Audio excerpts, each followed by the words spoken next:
Welcome to concept maths class. మనకి square numbers అనేవి competitive exams ఎక్కువగా ఉపయోగపడుతూ ఉంటాయి. అందులో అన్ని స్క్వేర్స్ గుర్తుపెట్టుకోవడం చాలా కష్టం. అయితే కొన్ని స్క్వేర్ నెంబర్స్ కనుక్కోవడానికి చిన్న చిన్న ట్రిక్స్ ఉంటాయి.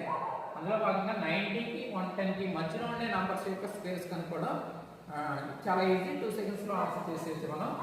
అయితే ఇది 90, 110 అనేది 100కి దగ్గరగా ఉండదు కాబట్టి 100ని బేస్ చేసుకొని దీని యొక్క స్క్వేర్స్ అనేది మనం చెప్తాం.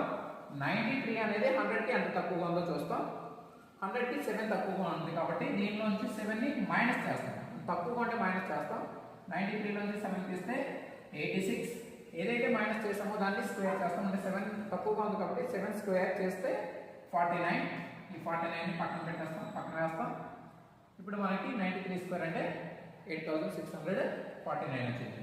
అదేవిధంగా 106 స్క్వేర్ చేస్తాం.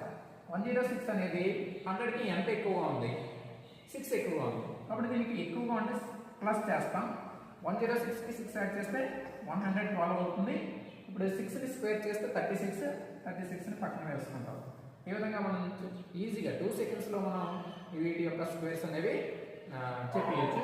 మీరు అదేవిధంగా 94 స్క్వేర్ అలాగే 104 స్క్వేర్ అనేవి